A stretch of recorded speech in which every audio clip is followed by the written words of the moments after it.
incredible job in the Park Service as chief historian. I knew a little bit about some parts of history. I had to learn about other parts of history, and then I had to pretend that I knew a lot of other things about history. But the one thing about the job that was really rewarding to me was I went to a number of different parks.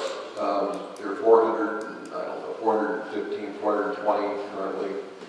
I probably went to maybe half of the parks, and so it was a good job. But one thing I did see was what we do with historic sites, and we have a number of ruins like Quindaro.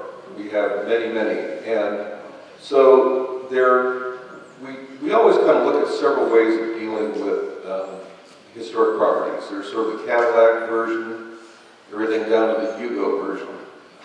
By the way, I saw a Yugo yesterday in downtown Kansas City. I had to get out and take a picture of it. Anyway, we usually end up somewhere around the Yugo version. And but we always try to look at different options, and I just want to throw out a few here. One thing we used to do in the Park Service, we did reconstructions of historic buildings. That pretty much was a disaster, something we don't really do anymore for a number of reasons. But that's one thing. Another thing that we've done, and you might want to look at this because it's worked well for us in some parts, is to do a ghosting of some historic buildings. And this has worked very well for us in some places. I think the best example is Franklin Court in Philadelphia. Benjamin Franklin's house was demolished in the 1830s. There were no pictures. We didn't know what it was. And so they actually built a frame of Benjamin Franklin's house, and it really works amazingly well, so that's another option. Probably the best option is what you're looking at, I think, already, which is stabilizing the ruins. It's really important not to just leave the ruins, but to stabilize them as they are now, because they do deteriorate even further. So stabilizing the ruins with interpretation. And what we've done in a number of parks, we used to build visitor centers. We don't do as many visitor centers now as we used to, but we build visitor shelters, or we call them visitor contact stations. It's a crazy word, but that's what they do. But a visitor shelter can really work well because you can have interpretation. You don't have to have heating, air conditioning. Works very well. So you might want to think in terms of that. Of course, signage is important. The signs that you can do now can be really pretty amazing. It used to be you just had a sign, say what it was. Now you can have really colorful pictures on the signs. You can do all kinds of really interesting things. I like their idea about having Wyandotte language as well as English. I think that'd be wonderful.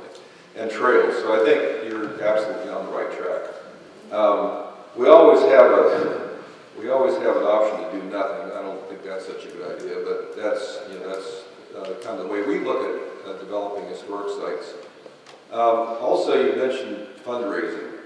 What sources are available? Well, unfortunately, a lot of the different funding sources, like Save American Treasures, is gone. It doesn't exist anymore. But there are some. There's a very active, and I think you absolutely would qualify for it. In fact, I did a little lobbying for you yesterday with someone who's in the Park Service. Now, there's some money, I can do that, by the way. But there's money available through the Underground Railroad program. They give out grants every year. She said this would be perfect for a grant, the woman who actually manages it, who was here yesterday.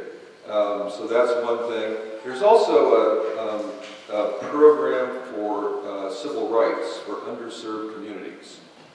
And so that's another Park Service grant option that's available.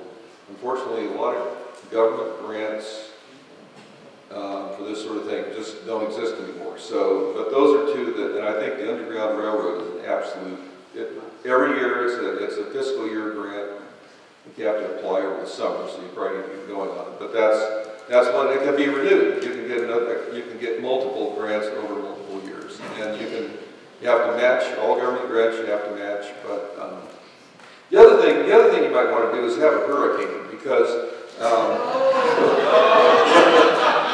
because there's a hurricane. Usually historic preservation gets some money from